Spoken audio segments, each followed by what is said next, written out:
In the year 2025, the number of physical records sold in the United States reached a maximum of 47 million records sold. Now, that's the highest it's been since 1988. Now, some may say, Mario, that's just a fad. I say otherwise. The steady increase since 2008 proves anything but.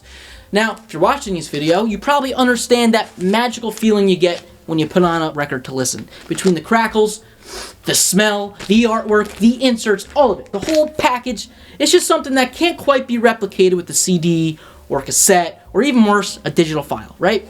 Now, for us home recordists, the idea of putting your music out on a record just seems like a far-fetched dream reserved for the elite musicians and their record labels. But I am here to dispel said myth. By the end of this video, I'm going to show you how you could put your album out on record and sell each copy for $20 and make a 50% profit. $20, 50% profit. Listen, if that doesn't give you a half chub, I don't know what will, because that's a great deal and a great opportunity for you to sell your music. Enough yapping with my pitch. Let's just get into it and start talking about how we're going to do this thing.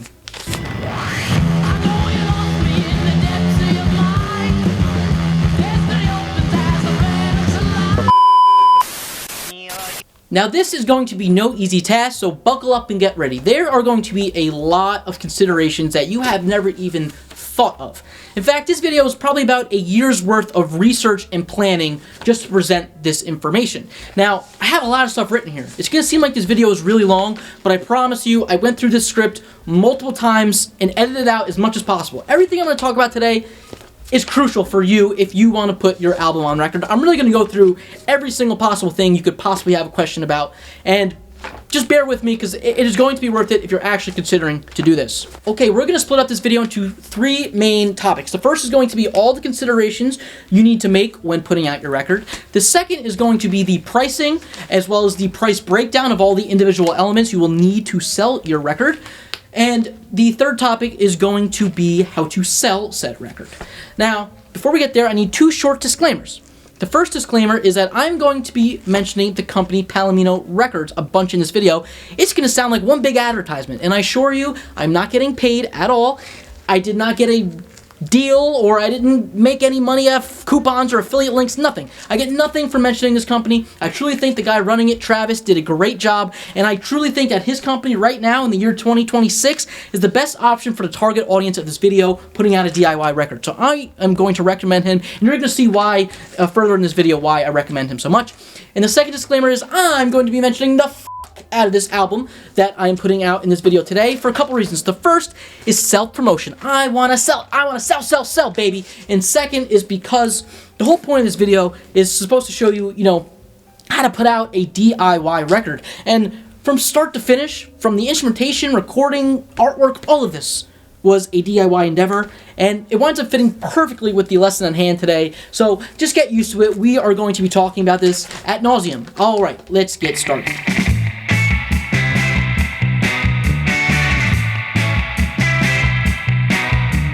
First thing is first, you are going to need music. More importantly, you're going to need to know the runtime and type of release of your music. Are you going to do a single? Are you going to do an LP record? There's plenty of options here. There's different disc sizes. You got 7 inches, 10 inches, 12 inches. You also have different speeds, 45 RPM, 33 RPM, and maybe if you're feeling a little frisky, you could even do a 78 RPM. Really, the opportunities are endless here, and you can mix and match for whatever suits your needs. For the sake of simplicity in this video, we are just going to focus on a classic LP, which is a 12-inch record at 33 1/3 RPM. This is going to be the best bang for your buck if you're looking to put out your music on a record, but really, use your artistic freedom. You could do a lot of things. You could do an EP, double LP. You could have both the same song on both sides of the record. You could just have a one-sided record. Really, the opportunities are endless, and it's going to be entirely up to you. Now, each format is going to have a recommended runtime per side. For an LP record, it's usually around 22 minutes you want to stay under. You could go over. It's really going to depend on a couple things. mostly like your low-end frequency response is going to suffer if you cram a lot onto your side. For my album, I got away with 23 minutes and 9 seconds, I believe, for side A. You know, some records even go to 24 minutes. You're really going to have to talk to whoever's cutting your record to determine what the maximum time is there and see if they can compensate with playback volume if you want to squeeze more onto said record. In the same vein, you want to think about your track order. Now, this is going to be a concern for any type of medium release, but it's going to be even more paramount for a physical record. That is because of a couple reasons. The first is that there's going to be a physical break between side A and side B, where your listeners can have to physically get up and flip your record over. Now, you could do a lot with that artistically, and it's not something that you should discount when determining your song order and trying to fit the mood and theme of your album. The second consideration is that usually the end or the inner grooves of each side is going to be reserved for the softer songs that often have less low-end frequency. Now, that's not a necessity, but it's common practice because the inner grooves suffer from some playback distortion, and the quieter songs with the less bass usually have better playback performance. Speaking of playback optimization, now is a great time to talk about mastering, and there are two steps that people often conflate. The more important step is going to be the vinyl mastering, and that is the process of the engineer or cutting engineer physically cutting the grooves onto the blank lacquer disc that is going to be used to make the metal stamper and then further duplication. Here, the engineer is able to make subtle playback changes to your audio source in order to optimize the playback on a physical record. There's nothing going to be groundbreaking about the change in audio. It is merely just to optimize the playback on this physical medium. Now, you could either hire someone special to do this, or whoever's pressing your records probably has an in-house engineer that will do that service for you. Obviously, if you hire someone special, it's going to be a little more money, but they might be able to squeeze out a little extra nuance in that signal, and probably not worth your effort if you're trying to look for a DIY aspect. The in-house engineer is going to be able to do just a fine enough job. Of course, if you have the money, sure, hire whoever you would like. The second stage of mastering actually happens before the cutting engineer ever gets your audio source, and that's going to be the pre-mastering stage, and usually that consists of you sending your digital file, usually, to a mastering engineer for them to manipulate the signal before sending to the cutting engineer. Now, there is some debate online whether or not this step is needed, and I'm going to be completely honest with you, I'm extremely biased on the topic of mastering. To me, in the year 2026, the mastering industry is just a way for audio engineers to make some side cash. I think it's way overblown and really just not super needed a lot of the times. Controversial, I know. But my take today is a little more nuanced because there are some actual considerations you need to take when putting out your music on a physical record. The idea of a needle in a groove vibrating actually changes your playback, so you do have to make some considerations. Mainly, you're going to have to worry about your super low end and your super high end frequencies. If you have a lot of playback and levels on those, very extreme of the spectrum, you might have to tone those down.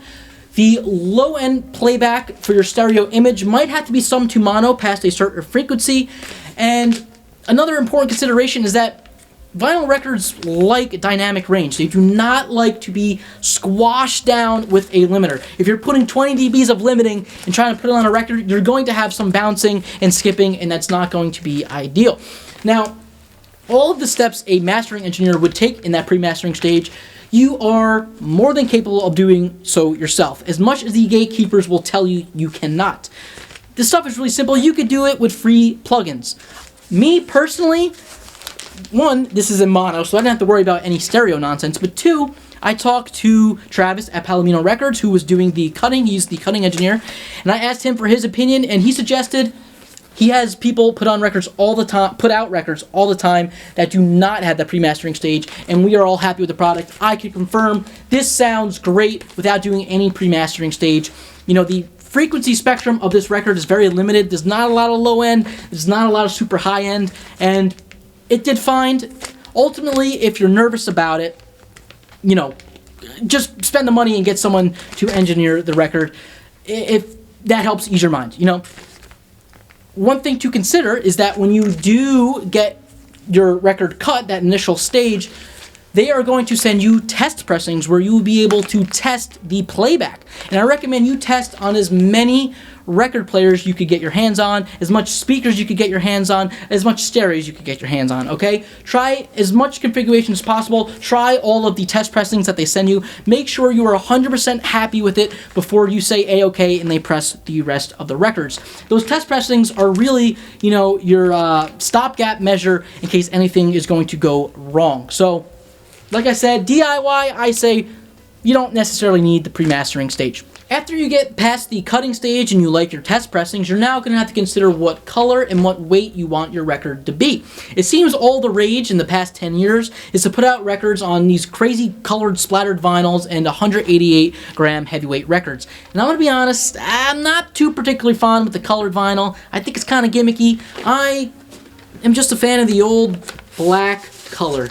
To me, maybe I'm just an old-fashioned guy. To me, it just seems right for a record to be black. I don't know. That's just a me thing. You're obviously free to do it whatever the hell you want. For me, at Palomino Records, a black record was cheaper than a colored record, so that was even easier for me and fit the DIY aesthetic and, you know, kind of the theme of the album in general. Now, as far as the weight goes, obviously a 180 gram heavyweight record feels great. It's nice. It's not needed, though. I don't know. This is a 150 gram weight record that Palomino Records puts out, and that's the standard weight, and to me, it feels right. Oops, it's not floppy at all. I mean, sometimes you get a really cheap record and flops. I mean, like, this is great quality. 150 grams all the way is fine enough. If you have the option to get 150 grams versus 180 to save a couple of pennies, honestly, I say go with the 150 grams. That is more than sufficient. The next consideration is going to be your cover art. Now, you most likely already have a front cover for your release, but you're definitely going to need a back cover now. Depending on the style of jacket, you will need a spline. If you have a Euro style jacket, it will not have said spline. You're going to have to consider the LP labels as well. Now, this is all ample room for your artistic freedom to really go wild, and you can have a lot of fun with this. For me, I had planned in advance when I released this album years ago, and already had a side 1 and a side 2, and, you know, I had the forethought that I was going to be putting this on record, so you do have to think ahead a little bit if you want things to be specific for your, you know, LP release. Now, one thing you have to keep in mind that I didn't even think about is you're going to have to know how to put your artwork onto PDF templates on your computer. Now, I didn't know how to do that. It only took me a couple hours to figure out. I used the free software GIMP to do so. If I could figure out how to do it, you could do it. And if you can't do it, just ask your grandson to do it because he'll be able to do it. It's relatively simple. It's really not that complicated. Just something to keep in mind. Now, speaking of artwork, I must implore you to add some sort of insert, whether that be a piece of artwork like I have here, a poster, a sticker, anything you could put inside that makes people want to buy your record, I highly recommend you do. You need to make your release stick out more than a digital release, right? You want someone to say, what can I get from his record that I can't get just online from listening to it on Spotify or whatever, right? Give them something to want, to touch, to look at. I mean, even down to the cover, you know, a record, someone is going to be staring at this a lot more than if it is a little thumbnail on Spotify. So, you know, put a lot of thought into this. Really use your artistic freedom. I really like the artwork that I wound up with. I am blurring it right now because I want it to be a surprise for my fans when they buy this record. I don't want to spoil it just yet because I'm quite proud of it. Now, you are going to have to take some consideration into the paper, the physical paper that you're going to be doing these inserts on. There are different weights of paper. You could do colored, you could do black and white, you could do double-sided like I did here. It's really going to be up to you. Obviously, the more nicer the thing is going to be, it's going to be more expensive to manufacture. I went with a pretty, you know, heavyweight paper because, once again, I was really proud of this insert and I wanted it to last for people. You know, there are some inserts that are really floppy and almost printed on like newspaper.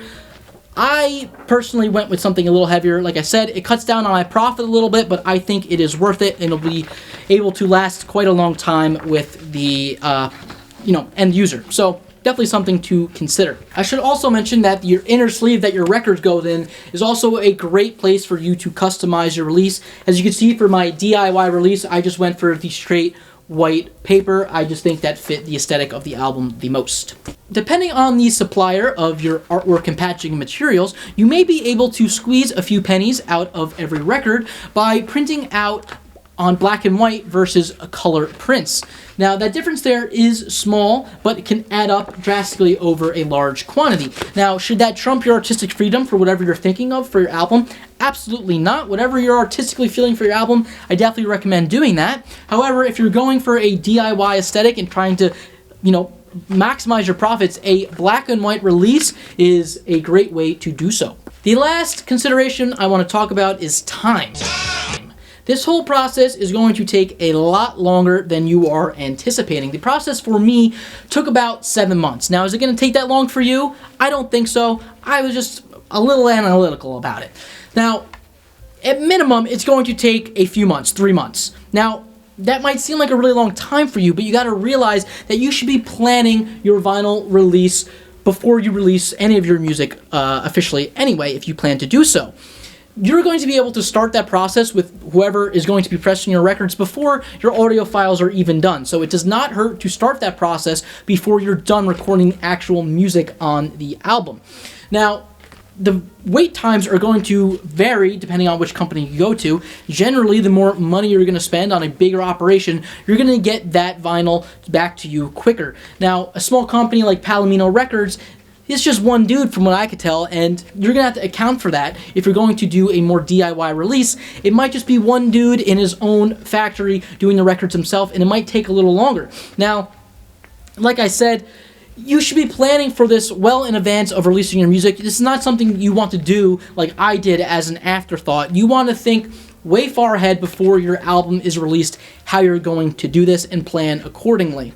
Now, if you are up to snuff and you watch this video and have all these considerations in your head, I think you'll be able to do this in 3 months' time. Just, you have to put in the work. It is a lot of work to do all this stuff. It's a lot of running around. It's more than you would think, and it's just something you have to consider. All right, let's move on to the pricing now.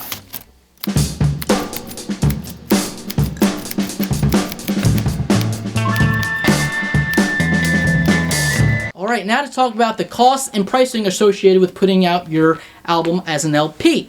Now, by far the cheapest way to do so is to convince a record label to do it for you. Now, this might seem like a far-fetched dream for some, but hey, we can't help ourselves but having a dream to aspire to. And that's exactly what I did, and failed miserably. Now, I tried for 2 years. I reached out to a lot of record labels that I thought fit my aesthetic, and listen, I failed. I knew it was a far-fetched thing, but if you're like me, I implore you to at least try. You never know what can happen. Now, the second best way to make this process as profitable as possible is to make this as DIY as possible. Now, there's ways that I didn't even think of that you can do some of the things that I'm going to talk about in a DIY fashion, and you're going to be able to save some money that way and be able to maximize your profits. Now, always keep in mind with DIY, the exchange for added profits is your time, and you're going to have to find that balance there, because some of the stuff that I did for this album, it took me so much time, and if you were to equate a time to cost ratio, it was not worth it doing DIY, but I was doing it for my love of putting out the record, right? I didn't have the monetary aspect in mind. I was just really excited to make this happen and to do it on a budget. So the DIY time aspect, not a super big consideration if you actually care about putting out your music. So I think you'll be fine in that aspect. You should definitely look at this as an investment as well, because there is going to be a big upfront cost for these records. Now, if you're looking to do a moderately small release, let's say like for this, it was 250 records, it's going to cost you about 2.5 G's up front. Now, that might seem like a lot to you. We got to keep two things in mind. One is that you're eventually going to recoup your money back.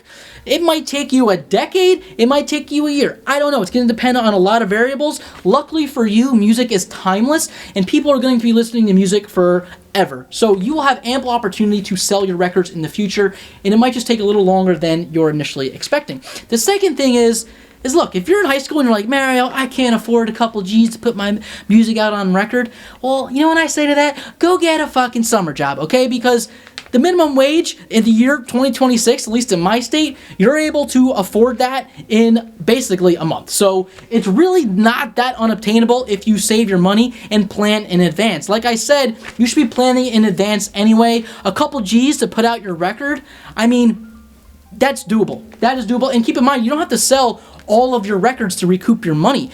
When I did the math, I only have to sell about 90 records out of my 250, and I will make all of my money back, and the rest after that will be pure profit. So, you know, as I said, investment, S&P 500, diversify your portfolio, okay? All right.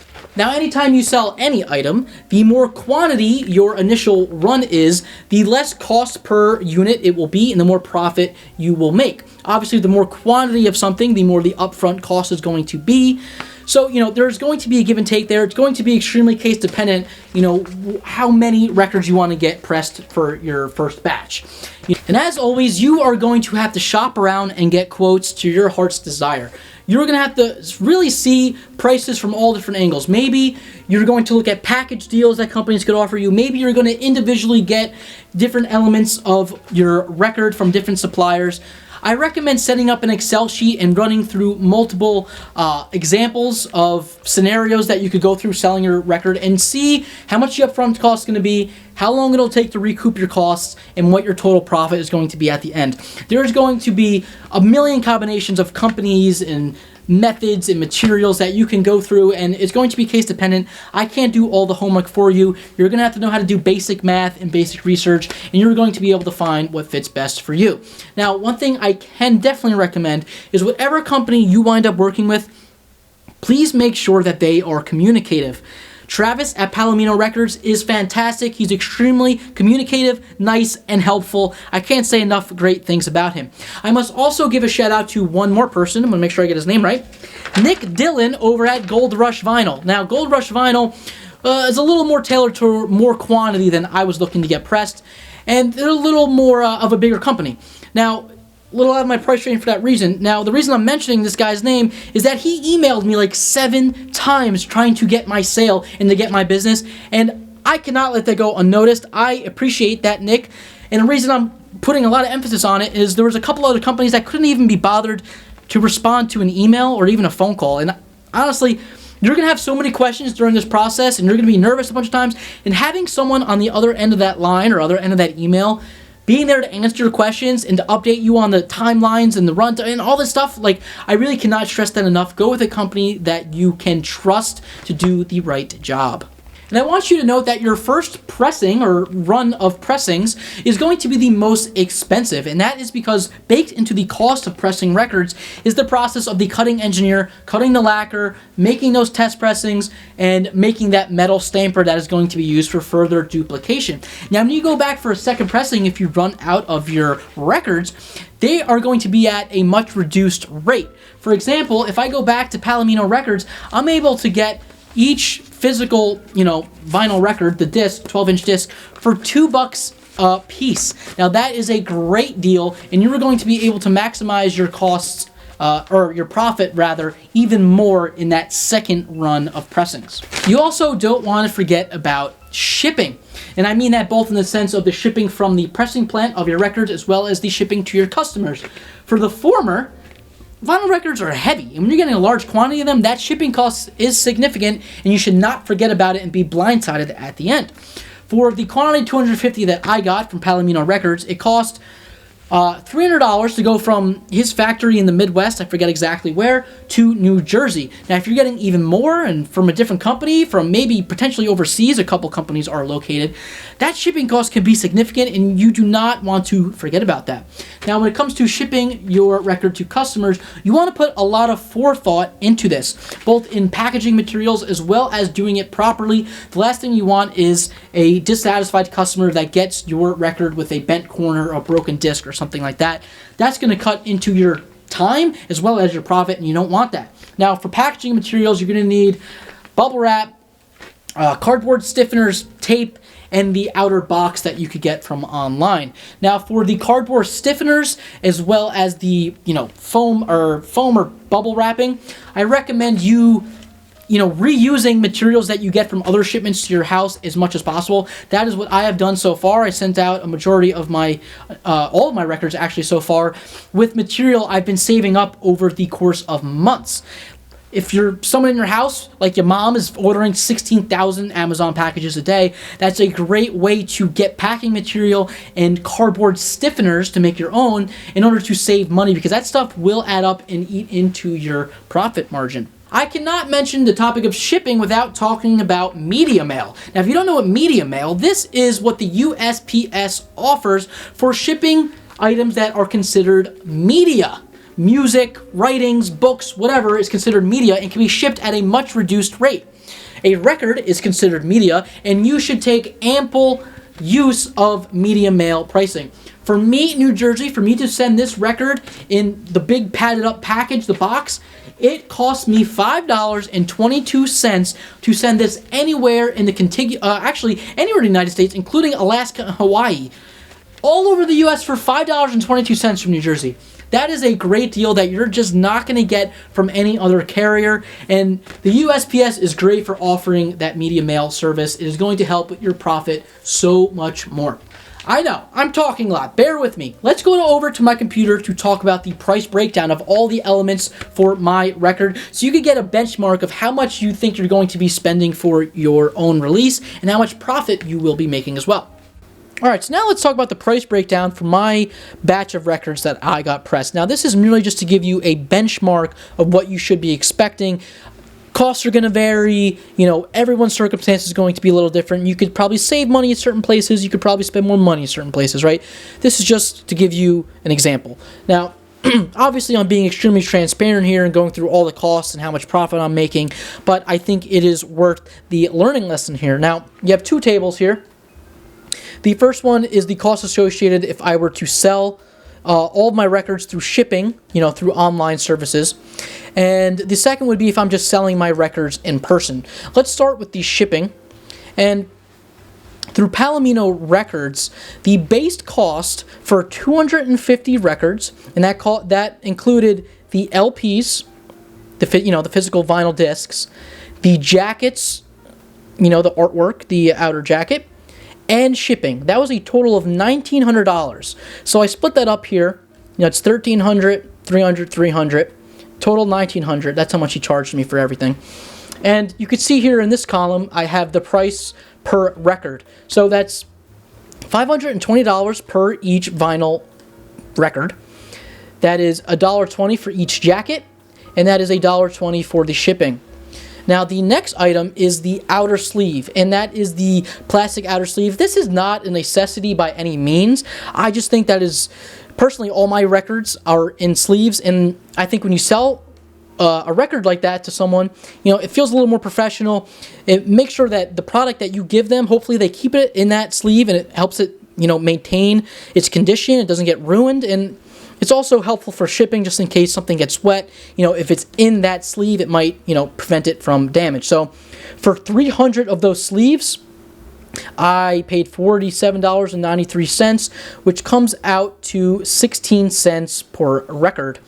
The next thing is the artwork, and this is the insert that I did. I went with an 11-inch by 11-inch double-sided artwork that was on a 100-pound glossy paper. Gloss aqueous, that's the type of finishing. I don't know if I pronounced that right. And I bought a 250 for them. I bought that from a company called Print Runner. That cost me $279.30, totaling to $1.12 for each record.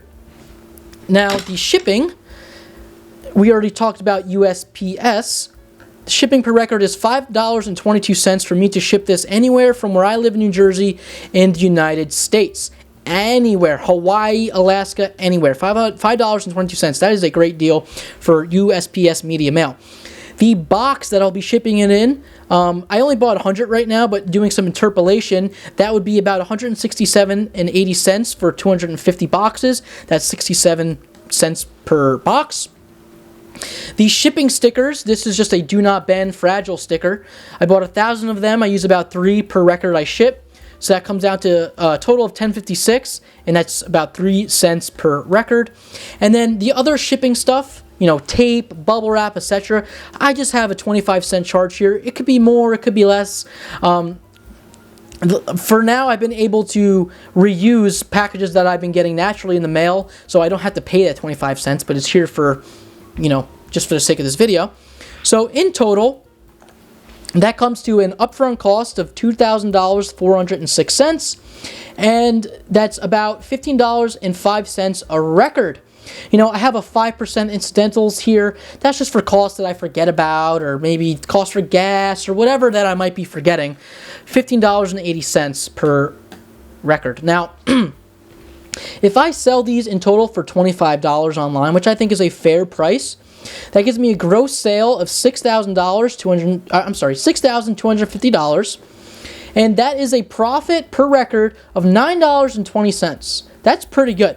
Now, my quantity to break even to make back that upfront cost is 97 records. That's less than 100 records. That's very doable for me to make up my costs. And my total profit at the end of this, if I sell everything online, is going to be $2,300 basically. Now, this other table, let's go through the in person. We have the base cost for the LPs, the jackets, the shipping from the record plant. We already went over that. Same price per record. The outer sleeves and the inner artwork. Now, the total upfront cost is only slightly less. It is $2,227. That's $8.88 per record versus the $15.05. You can tell here the shipping has a big... the shipping and the packaging for the shipping it's a substantial cost. It goes from $15 to basically $9. That's about $6 of difference there. And with the 5% incidentals, that's $9.32. If I sell these in person for $20, that's a gross sales of $5,000. The profit per record is $10.68, and my quantity to break even is 112. So my total profit would be more than if I ship all of them. That's about $2,670.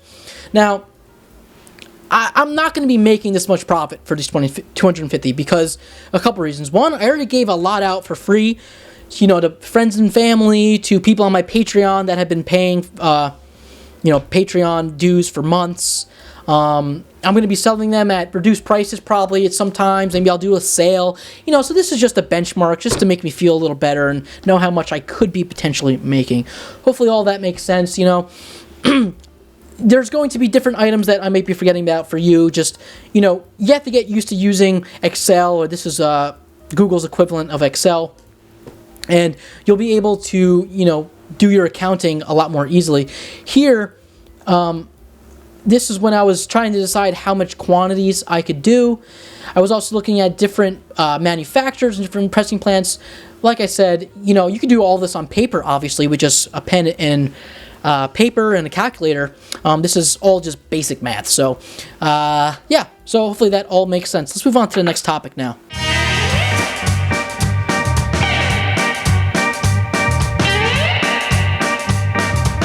Now let's talk about how to sell this damn record. Now, the best way to maximize your profit here is going to be sell this baby in person with cash, okay? If you put on a rocking show and you go out to people afterwards and say, hey, this record's for $20, I guarantee you will get people willing to pay $20 for a record. That is a great deal. And like I said, try to emphasize the need for cash. There's going to be no paper trail. You don't have to worry about nothing. Put it in your pocket and don't worry about it. Now, if you're looking to sell online, there's a couple things to consider. The first is, depending on the vendor, you're going to have to pay a vendor fee. For example, Bandcamp takes a 10% fee of whatever your final sale cost for your physical medium is. The second thing is, your customer is going to have to pay a sales tax, which, if I could avoid my customer has to pay a stupid goddamn sales tax, I would also prefer that. And three, depending on the platform, they might automatically report to the IRS. Now, technically, every single dollar you have as income has to be reported to the IRS. That means if you have a garage sale and you sell $30 worth of stuff, you're supposed to report that to the IRS. Now, we all know a lot of stuff goes by the IRS that they probably have no idea about. Up until recently, the new threshold for companies reporting online, like PayPal and Venmo and etc., was $600. Now, the big beautiful bill got rid of that. And now the threshold is much higher. I think it's like $20,000. I think we could all put aside our political differences here for a second and saying that was an awesome provision that got rid of that stupid $600 stipulation. That sucked. So you really shouldn't have to worry about it too much. I highly recommend, like I've been doing so far, is selling your album through email and using things like PayPal or Venmo, whatever you can to send money between people, you know, mano y mano, without having to go through a vendor, because that vendor fee will add up. And, you know, if you could keep it as DIY as possible and keep it between friends, I prefer that, and that's what I've been doing so far. Obviously, the convenience of having your record on Bandcamp is going to help you get more sales. So once again, you're going to have to weigh your options here and make that determination yourself of, you know, where you put your music and how you're going to sell it. If you choose to sell your record online, you're going to have to make ample use of your guerrilla marketing techniques. Now, I'm the last person in the world to ask about online branding or marketing, but there are plenty of platforms out there for you to sell your music on and to get a following. And before you know it, you could have people all over around the world, like I have, wanting to buy your record, which is a great feeling. And the greatest thing about the World Wide Web is the community that it can create. And it's a really fun feeling. One way to make, you know, your record a little more enticing for people to buy is to make it a limited edition. For example, this is a quantity 250 pressing, and I have been numbering all of them on the back left. You know, 1 out of 250. This way there's a limited amount, and it kind of creates, you know, a scarcity that might drive people to buy your record. And I think that's a really fun way to, you know, sell your record. You could also personalize your records in some ways, depending on who I'm sending the record to. Sometimes I put a message on the bottom. You know, personalizing it is a great way to get people involved in wanting to buy your record. Now, when it all comes down to it, though, the brass tacks, as they say, the music's got to be good. Whatever you're putting on this record, it's got to be something you're proud of, okay? Make the product that people are going to be buying from you worth it. Be proud of it. Make sure this is a good selection of music. I am personally proud of the music that I was able to do for this album. I worked on a long time, and I'm proud of it, you know? And I mean that seriously. Like, if you put on a good show in person, people are going to be much more willing to buy your record if you practice and have a killer performance. The music is everything. The music trumps every consideration. It's all about the music.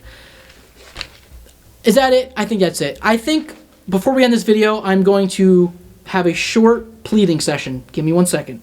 If you're watching this video, it's either at the end of how to put your album out on an LP video, or it is the stand-alone video where I'm just going to talk about this record right now. Before you go anywhere, wait! Not once in any of my videos have I ever asked you to subscribe, like, share. I never talk about my Patreon. I never have any affiliate links. None of that crap. At the end of the day, the reason I started making these home recording videos was for 2 reasons. 1, just to have that home recording community and to talk about this stuff. I think it's interesting. And 2, was in preparation to put this record out for you to buy. I was trying to create an audience. That's what this was all about. And now we're finally here, and I implore you, please, please, you know how much this means to me? I'm not lying. Like, I'm being serious now. I was emotional getting this on record. This was a big deal for me. That's why I'm wearing a 3-piece suit right now.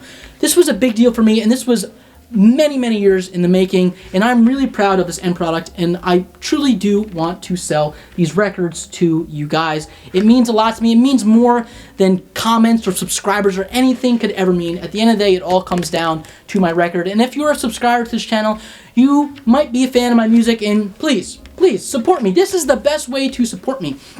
These are for sale right now. At this moment, if you're watching this as I publish it, it's not on Bandcamp yet.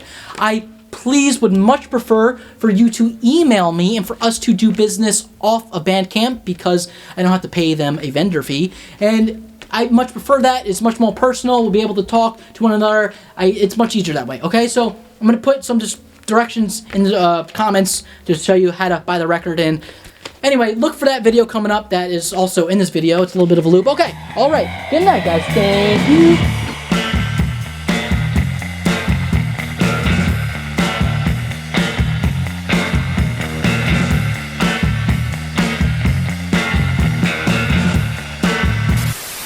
Wonderful, Marsha did that. Marsha, Marsha, Marsha!